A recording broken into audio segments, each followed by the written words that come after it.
안녕하십니까. 오마이뉴스 이민선입니다. 시간이 참 빠릅니다. 어느덧 2021년이 코앞으로 다가왔습니다. 오늘 은수미 성남시장님 그리고 성남시 언론인들과 함께 올 한 해 성남시에서 어떤 의미 있는 일이 있었는지 짚어보도록 하겠습니다.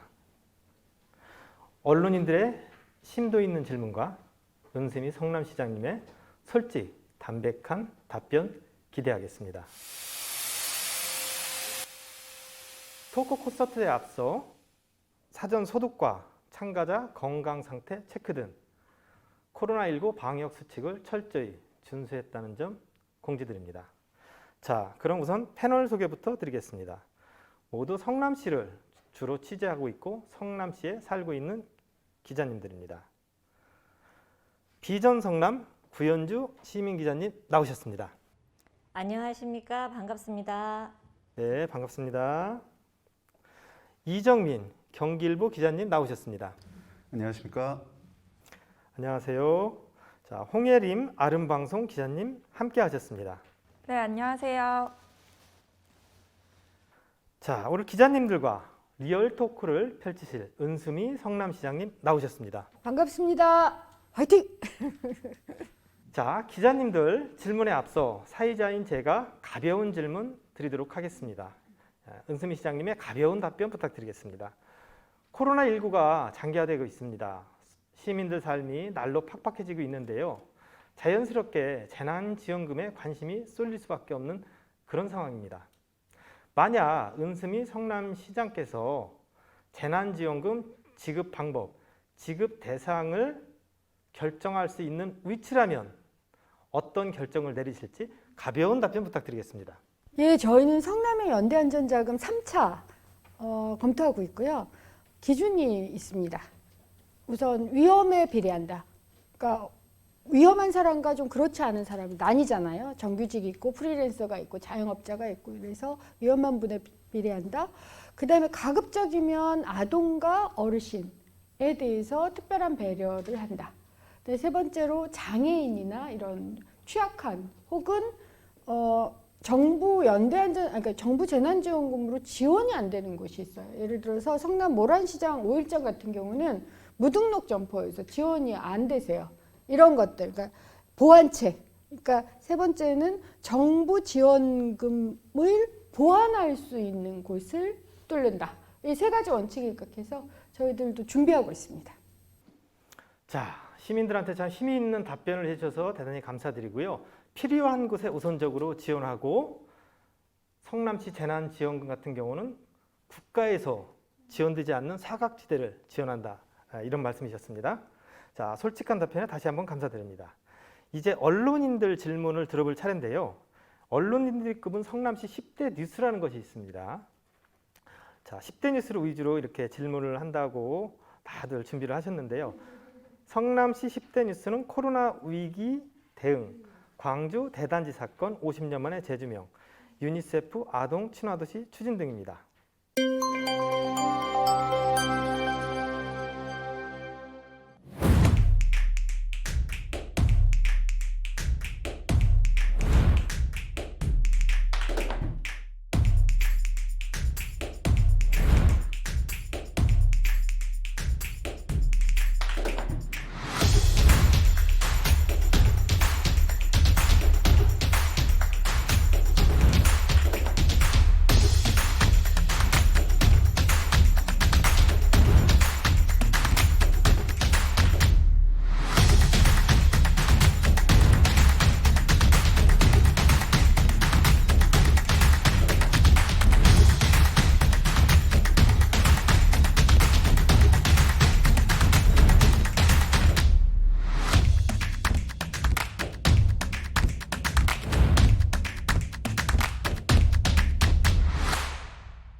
먼저 이정민 기자님 준비한 질문 부탁드리겠습니다.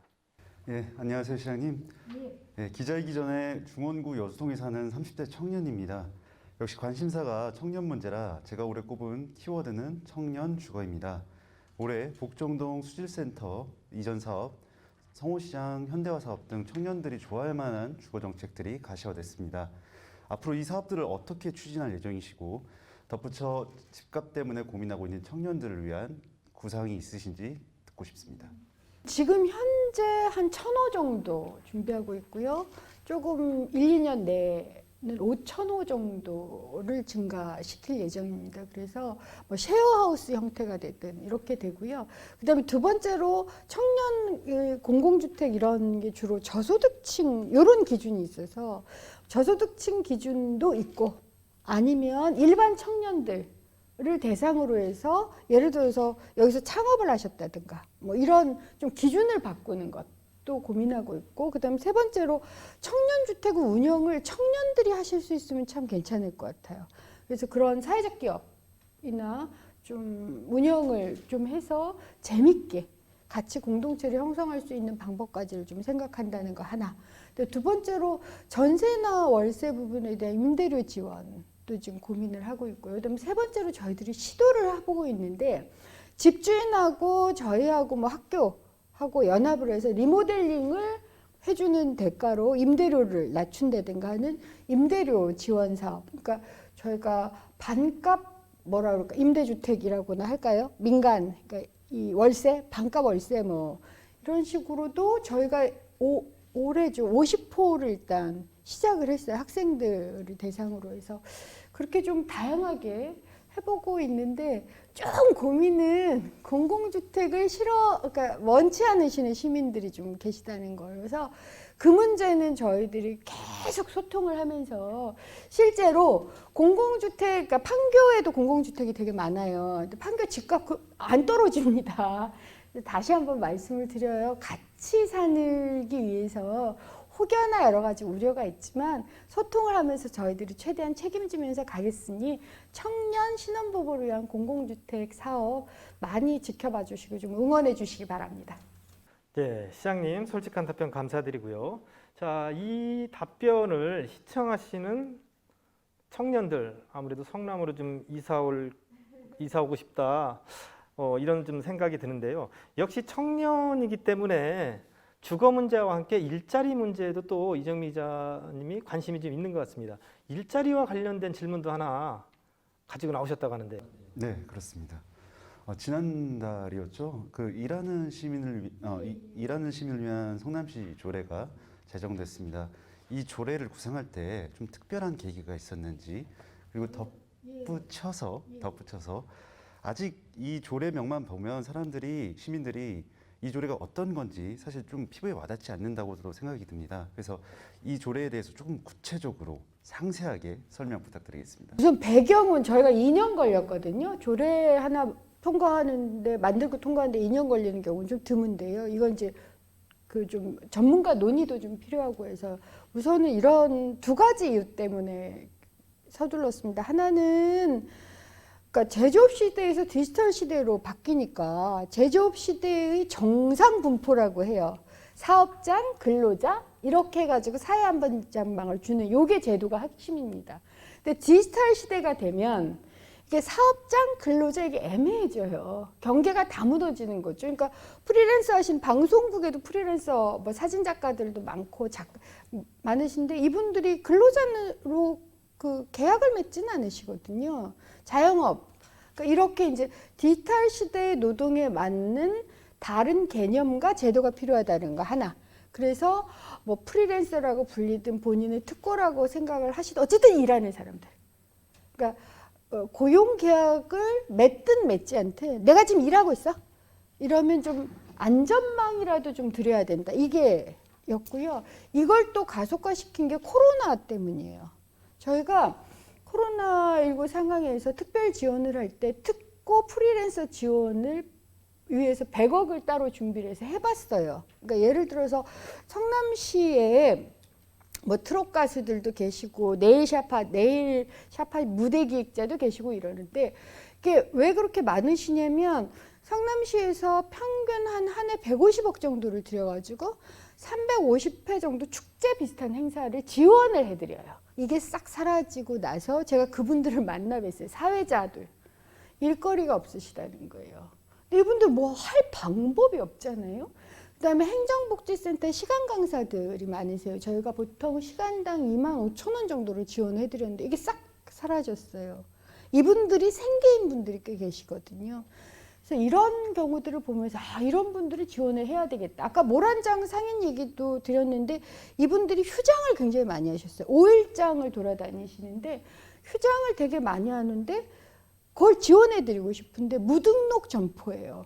그리고 또 온라인 몰 운영하시는 분들도 지원 못 해드려요. 이번에 이제 온라인 몰은 그런 그러니까 심각한 상황이 아니었긴 하지만 그래서 저희가 굉장히 이 코로나 시대에 디지털 시대에 굉장히 다양한 형태로 일을 하신다. 그러면 일을 하시는 분들에게 그러니까 성남에 사시든 성남 어떤 사업체에서 일하시든 어디에서 일하시는 분들 성남에서 일하시는 분들에게는 최소한의 사회 안전망. 그 다음에 보통 정규직 근로자들은 병가를 취업규칙에 의해서 가든가 아니면 그러니까 연가의 형태로 대체해서 가거든요. 이분들은 휴가가 없어요. 그래서 휴가를 그렇게 좀 그러니까 병가 유급 병가 형태로 열흘 이 정도 지원을 해드린다라든가 요런 거 하나.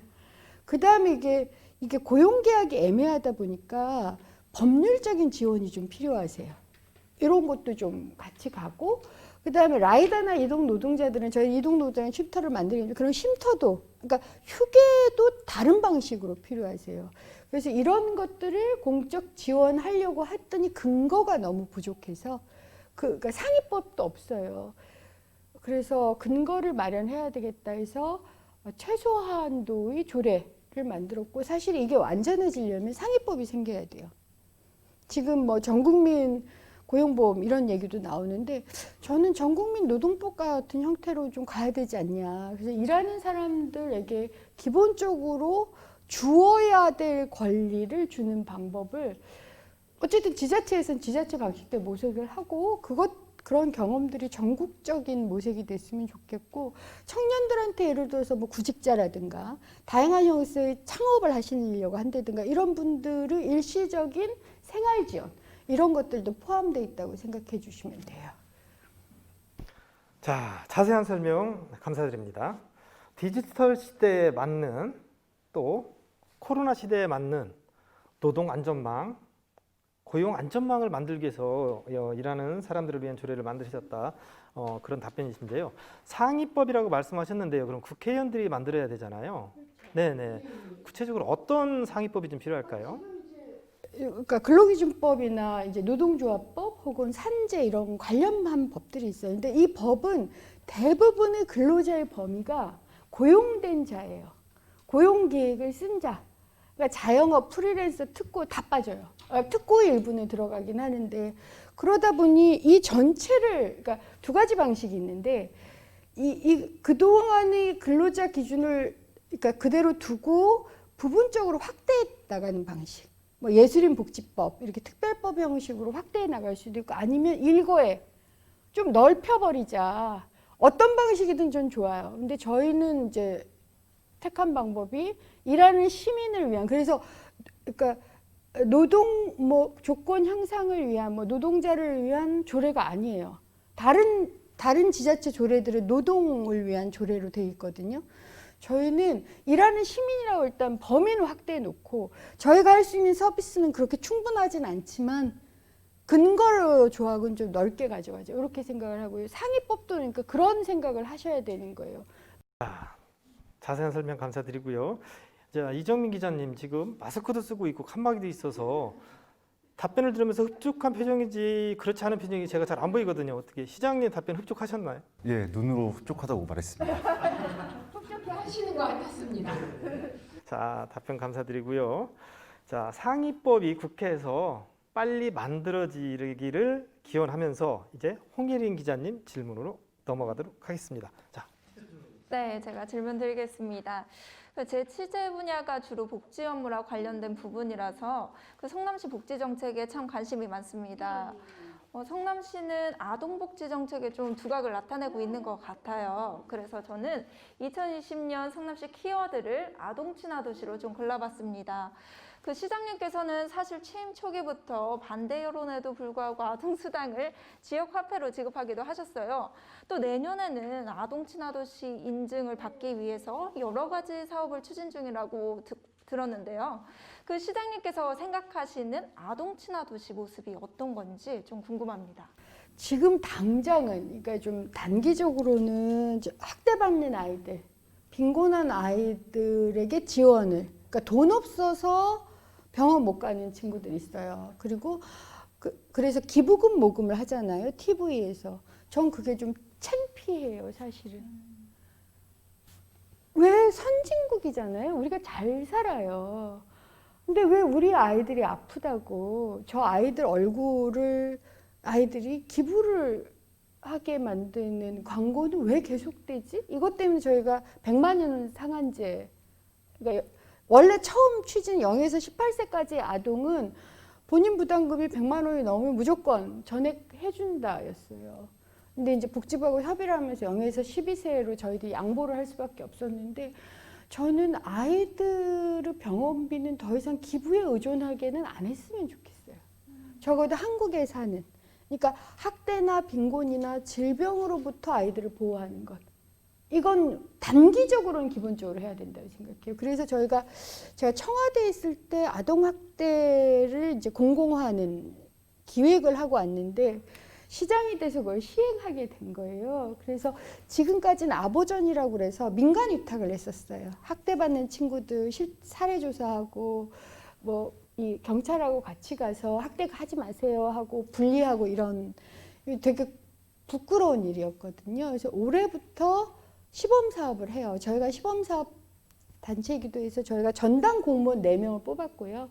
내년에 11명 더 뽑아서 15명의 공무원들이 직접 지금 받고 있어요, 이미. 아동학대에 대한 신고 전화 받고 출동해요. 그래서 공공이 좀 하면 훨씬 더 공신력이 좀 생기고, 그러면 민간은 그동안 해왔던 그 능력을 가지고 이후 케어라든가 이런 의료적 지원이 이런 걸 같이 이제 협업을 하기로 했어요. 그러면 훨씬 더 나아질 거다. 그래서 전 아동학대를 줄이고 또 학대받는 아동에 대한 적절한 지원을 한다라든가, 혹은 이제 저의 꿈은 이런 것도 있죠. 저희가 그러니까 보육원이라고 하지요. 보육원에 나온 친구들이 18살이 되면 무조건 나가야 돼요. 생각을 해보세요. 우리 아이들 18살 돼서 집에서 내보내나요? 얘네들은 그리고 보통 받는 돈이 300에서 500만 원 받아요. 그래서 그런 부분들은 좀 보호를 하자. 요게 이제 단기적으로는 적극적으로 추진하는 사업이고요.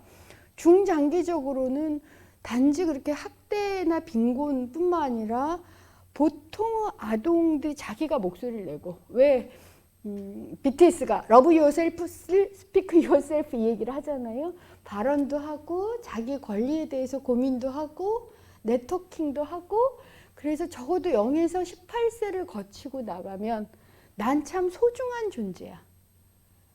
나는 존엄한 존재야. 그러니까 나는 존재하는 것만으로, 숨을 쉬는 것만으로도 고귀해.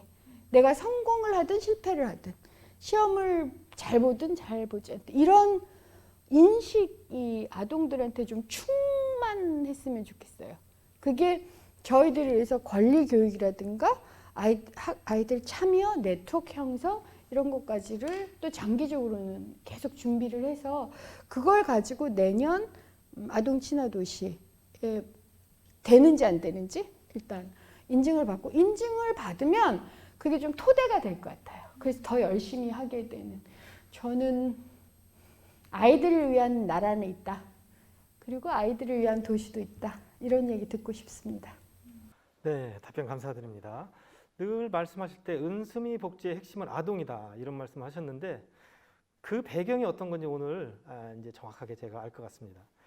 홍예린 기자님 답변하시는 동안 추가 질문이 있다 저한테 계속 텔레파시를 보내셨는데요. 자, 직접 한번 하시죠. 네, 제가 아동 친화 도시 인증 추진 과정을 쭉 취재를 해봤어요. 근데 굉장히 많은 절차가 또 있고 시간도 오래 걸리더라고요. 이러다 보니까 아동 친화 도시로 좀 인증을 받으면 성남시에 실질적으로 도움이 되는 게 뭘까 궁금해지더라고요. 시장님, 그 성남시 아동 친화 도시로 인증을 받으면 돌아오는 혜택 어떤 게 있나요? 우선 아동 친화 도시로 인증을 받으면 저희들이 이제 아동 친화 도시 인증에 따라서 해야 되는 사업들이 기본적으로 있어요. 그러면 그 사업들을 수행하는데 탄력을 받게 돼 있죠. 그러지 않은 경우는 좀 뭐랄까 자의적이고 그러니까 좀 정책이 제한될 수 있는데 굉장히 종합적이고 전면적으로 사업을 시행하게 돼 있습니다. 그리고 매번 평가를 받아요 또. 그럼 평가를 받으면 사람도 한 번 하는 일 반복하면 좀 이렇게 관성이라고 그럴까요? 근데 매번 평가를 받으니까 그게 더 좋아지고 그 다음에 저희 공무원들도 그것 때문에 교육받고 고민을 해야 되고요. 그리고 어머님들 아버님들하고 소통을 해야 돼요. 저희들이 아동 친화 도시를 위해서 그 아동 성희롱 성폭력 이런 보고서도 물론 아동 친화 도시 때문만은 아니지만 요즘 아동 간의 성희롱 성폭력도 있어요. 그런 걸 만들면서 정말 많이 배우거든요. 그러니까 배우기도 하고 그다음에 이제 아동 친화 도시로 인증된 도시와의 교류 협력이 있습니다. 그러면 잘하는 정보들을 우리가 얻을 수가 있거든요. 그래서 저희로서는 일단 유니시프 그 아동 친화 도시 인증만 되면 물론 그건 좀 명예로운 거긴 하지만 그것이 추진하는 사람들이나 아동 친화 도시 원하는 사람들에게 주는 뭐라 그럴까 정서적 혹은 사업적 물론 물질적인 그런 효과들이 다 있는 것 같습니다. 네, 지금 유니세프 인증 효과 설명을 들으니까 이게 꼭 좀 돼야겠다는 그런 생각이 듭니다. 자, 이제 마지막 질문입니다. 참 오래 기다리셨는데요. 구현주 시민 기자님 준비되셨죠? 네. 네, 제 본업이 약사이다 보니 아무래도 건강과 보건 쪽 관련해서 많은 생각을 하게 되더라고요. 그래서 저는 올해 키워드를 건강한 성남으로 선정했습니다. 건강한 성남을 위해서 올해 기억에 가장 남는 것은 역시 성남시 의료원입니다. 성남시 의료원은 코로나19라는 엄중한 상황 속에서 지금 잘 대처해 나가고 있는데요. 앞으로 어떤 역할을 하고 또 어떤 활약을 할지 많이 궁금합니다. 그리고 공공의료의 강화를 위해 내년에는 시장님께서 또 어떤 정책을 펼치실지 말씀해 주시겠습니까? 저희 성남시 의료원이 정말 공공의료로서 그리고 코로나 전국 때는 코로나의 최전선에서 일을 하려고 노력을 해요. 그러다 보니 희생자도 좀 많이 발생을 합니다. 그래서 오늘도 코로나 격리병동 관리하시던 의사님이 양성이 되셨어요. 확진되셨거든요. 그러니까 외국 같은 경우도 한 의료진은 20% 정도 확진이 된다고 그러더라고요. 우리나라는 그것보다 훨씬 더 낮긴 한데요. 그리고 또 이제 중환자 간호사들이 굉장히 힘드셔서 보통은 일반 중환자실은 한 명의 간호사가 2명의 환자를 보세요. 근데 코로나 중환자실은 보통 3명에서 5명의 간호사가 한 명의 환자를 보세요. 그리고 그걸 24시간 돌아가면서 방역복 입고 해야 되거든요. 그래서 사실은 너무 힘들어서 그만두시는 분도 생길 정도로 좀 쉽지는 않은 일인데요. 그래도 성남의료원, 저희 성남시 의료원 찾아가 뵈면 정말 힘있게 해주시고요. 그 다음에 이제 저희가 우선 첫 번째로 지금 병동을 늘리고 있어요. 코로나 저희가 감염병 전담 병원이긴 한데 어쨌든 지금 현재 계획이 40% 수준까지 늘리는 겁니다. 그래서 지금 94병상에서 172병상까지 늘릴 겁니다. 이미 이제 전원 조치도 일부 하고 해서. 두 번째로 코로나가 아닌 일반 중환자들이나 투석 환자나 어려운 환자들이 계세요. 그러니까 경기도에서는 거의 저희만 투석 환자를 보고 있거든요. 코로나 투석 환자도 보고요. 일반 투석 환자도 봐요. 근데 투석 환자, 신장이나 이런 투석을 하셔야 되는데 코로나가 걸리신 분, 이게 가장 어렵고 이 수술을 하셔야 되는 분. 그러니까 저희가 일반 병상도 확보하고 있는 거죠. 전시 제가 비상사태는 코로나를 걸리지 않은 분들에게도 나타나는 현상에서 이 양자를 지금 다 두 마리 토끼를 다 잡을 수밖에 없다. 그래서 일반 그리고 굉장히 위험한 혹은 비상이 요구되는 환자들도 보고 또한 코로나 전문 병원으로 전담 병원으로도 저희들이 확대해서 내년에는 간호사까지 해서 한 52명 정도 또 뽑고 있어요. 특히 투석 치료를 하실 수 있는 간호사라든가 중환자를 보실 수 있는 간호사라든가 이런 의료 인력이 너무 많이 지쳐가지고 사실 계속 확대 뽑고 있고 그래서 제가 시의회도 뭘 당연히 해주실 거다. 그 시민들께도 말씀드리는데 저희가 원래 성남의료원 한 3년 정도는 매년 300억 정도가 적자가 날 거다라고 예상을 했어요. 근데 이제 2배일 것 같아요. 그래도 저는 시민들이나 시의회에서 동의해 주실 거라고 생각해요.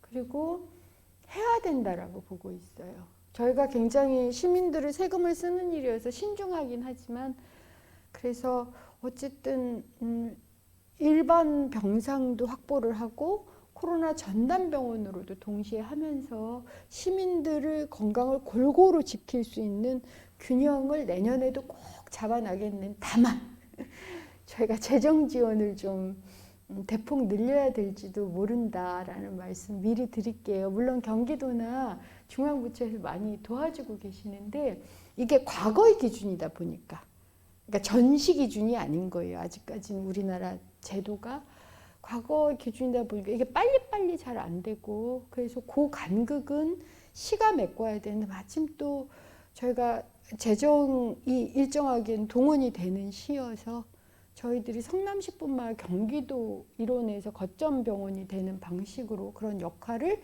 이미 지금 하고 있고요. 앞으로도 계속 하겠노라라는 말씀드립니다. 자, 자세한 답변 감사드리고요. 성남시 의료원을 성남 시민들 건강을 지키는 보루로 삼겠다. 이런 답변이신 것 같습니다. 재정 적자가 2배로 예상되는데도 밀어붙이시겠다. 동의해달라 당부의 말씀도 드리셨습니다. 자, 이제 기자님들 질문은 모두 끝났고요. 제가 준비한 질문이 하나 남아 있는데 살짝 무거운 질문이라 제가 어울리지 않게 목소리를 좀 살짝 깔아봤습니다. 좀 이해를 좀 해주시고요. 자, 내년이면 성남시 태동이 된 광주 대단지 50주년입니다. 자, 이 사건은 한국 근대사를 관통했다는 평가를 받는 조정래 작가 한강에도 나온 사건입니다. 그 한 대목을 시낭송가이신 구현주 기자님께서 읽어드리겠습니다. 네, 한강 6권 210쪽입니다. 8월의 석양빛이 사위면서 어서름이 내리고 있는 광주 대단지는 한눈에 사람이 살 수 있는 곳이 아니었다. 야산들의 펑퍼짐한 구릉을 타고 펼쳐진 성남이라는 그곳은 무허가 판잣집들이 난립한 그 어떤 곳보다 초라하고 지저분해 보였고 사방에 격렬했던 난동을 보여주는 현장이 그대로 남아 있었다. 시 낭송과 음성으로 들어보니까 참 소설이 지금 피부에 와 닿는 그런 느낌인데요. 소설 속의 기자 눈으로 본 광주 대단지 사건입니다. 올해 성남시는 이 사건을 재조명하기 위해서 명칭 변경 사업을 비롯한 다양한 기념 사업을 준비하고 있는데요. 자, 50주년을 맞이하는 은수미 성남시장님 마음가짐은 무엇인지 은수미 성남시장님 마무리 발언으로 들으면서 토론회를 마치도록 하겠습니다. 자, 그러면 저와 언론인들은 이 자리에서 지금 작별 인사를 드리도록 하겠습니다. 시청해주신 여러분 고맙습니다. 내년이면 성남시 광주대단지 사건 50주년이 되는 날입니다. 사실은 12만 명이 지금 50년 전에 강제 이주가 됐던 정말 먹고 살기도 힘들고 수도도 없고 화장실도 없었던 그런 곳에서 지금의 성남이 태동하기까지 50년, 전 그것은 도전의 정신, 따뜻한 온기, 이웃에 대한 애정, 이런 것이 없었다면 불가능하다고 생각을 하고요. 내년 50주년에서는 바로 그 성남의 정신, 시민의 정신, 배려와 사랑을 이어가는, 그래서 그것을 우리 아이들에게 드러내고 어르신들을 모시고 그렇게 바꿔가 보려고 합니다. 즉 하나의 사건을 중시하는 게 아니라 그 사건으로부터 시작되어서 50년을 도전해온 시민의 등장, 성남 시민의 그 정체성, 그 독특함, 그 도전의식을 저희들이 다양한 사업이나 심포지움이나 토론회나 혹은 웹툰이나 이런 걸 가지고 한번 기려보고 싶습니다. 그것을 통해서 앞으로의 50년을 또 준비하고 싶고요. 또 하나 성남이라는 도시의 역사가 단지 뭐 판자촌, 그 청계천 박물관 옆에 가면 판자촌 체험관이라는 게 있어요. 저희가 광주 대단지 사건 다 조명을 하고 나면 아마 서울시에 질문을 하게 될 것 같습니다. 청계천 박물관사에서 제가 그러니까 판자촌이 이주되는 곳에 나와 있어요. 그걸 보면 불량주택에서 이 너무 많아져서 개발이 불가피했다, 이런 표현들이 있어요. 그러니까 어떻게 보면 우리 시의 역사, 우리 시의 정신, 50년을 도전해온 사람들의 정신을 제대로 기록하지 않았기 때문에 모욕하려는 의도가 있는 건 아니지만 저희들한테는 그다지 적정하지 않은 그런 표현과 기록으로 남아있는 것 같습니다. 그래서 두 번째로 기록을 바꾸는 작업도 하겠습니다. 그래서 기억을 다시 만들어내고 거기서 역사를 만들어내는 작업도 하겠습니다. 이런 작업들은 멀리 보고 그 다음에 깊이 살펴보는 이런 원경 명찰이라는 사자성어를 제시하면서 그와 같이 한번 해보겠습니다. 그래서 코로나19까지를 겪어내면서 50년을 살아왔고 이제 50년을 살펴보면서 새롭게 시민의 의식과 도전 정신을 기리고 기록을 바꾸고 기억을 재구성하고 거기서 우리가 사는 도시의 미래를 만들어내는 일을 내년 광주 대단지 사건을 통해서 시작을 하고 2023년에는 또 성남시 승격 50주년이에요. 그래서 3년간 하는 사업으로 지금 생각을 하고 있습니다. 기대해 주시고요.